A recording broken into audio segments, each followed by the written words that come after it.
Merci à tous de votre travail pour cette commission. Nous allons commencer par le compte-rendu du vice-président Tcherbina. Et nous discuterons ensuite des prochaines étapes, si nécessaire. Merci, camarade secrétaire général. Je suis heureux de vous annoncer que la situation à Tchernobyl est stabilisée. Des patrouilles civiles et militaires ont sécurisé la région et le colonel général Pikalov, qui commande un régiment spécialisé dans le risque chimique et nucléaire, a été envoyé sur le terrain. En termes de radiation, le directeur de la centrale Bryukhanov m'a rapporté qu'elle ne dépassait pas 3,6 Roentgen. On m'a dit que c'était l'équivalent d'une radio pulmonaire, donc si vous êtes en retard pour un bilan de santé... Et la presse étrangère? Elle ignore tout. Le KGB, par la voix du camarade Tcharkov, m'a assuré que nous avions réussi à protéger nos intérêts de sécurité nationale. Bien. Très bien. Il me semble que nous maîtrisons la situation. S'il n'y a rien d'autre, la séance est levée. Non! Qu'avez-vous dit? On ne peut pas s'arrêter là. C'est le professeur Legasov de l'Institut Kourtchatov. Professeur, si vous avez un problème, vous pourrez m'en parler plus tard, d'accord? Je ne peux pas. Je suis désolé, je suis vraiment désolé. Page 3, la section sur les victimes. Un pompier a été gravement brûlé à la main par un morceau de minéral noir et lisse sur le sol à l'extérieur du bâtiment du réacteur. Ce minéral ne peut être que du graphite. Il y a du graphite autour de la centrale. Eh bien, en vérité, un réservoir a explosé. Ce sont des débris.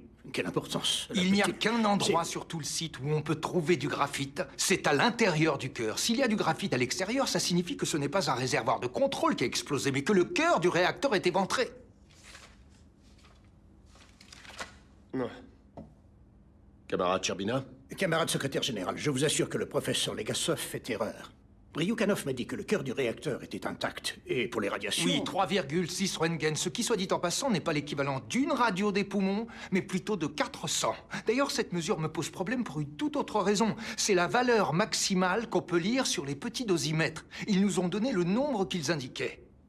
Je crois que ce nombre est beaucoup plus élevé. Si j'ai raison, ce pompier tenait dans la main l'équivalent de 4 millions de séances de rayons Professeur X. Legasov, il n'y a pas de place pour ce genre d'hystérie alarmiste. Ce n'est pas sur alarmiste si c'est un fait. Eh bien, je n'ai entendu aucun fait.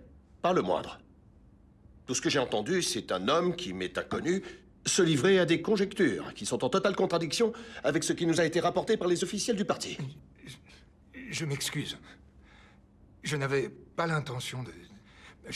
Puis-je, s'il vous plaît, vous exprimer mes inquiétudes aussi calmement et aussi respectueusement que possible? Professeur Legasov. Bien sûr. Je vous y autorise.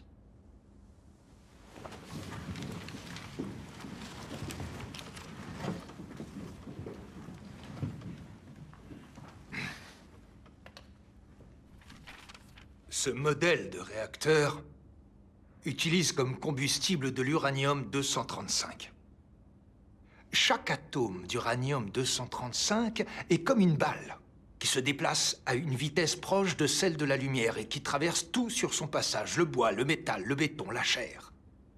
Chaque gramme de l'U-235 recèle plus d'1 milliard de billions de ces projectiles. Tout ça dans un seul gramme. Et Tchernobyl contient plus de 3 millions de grammes qui sont en feu à l'heure où on parle.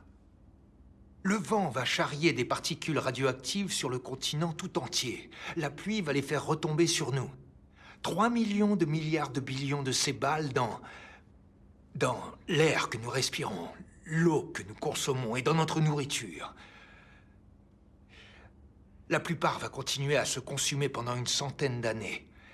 Et certaines resteront actives pendant 50 000 ans. Oui, et cette inquiétude repose entièrement sur la description d'un caillou. Oui.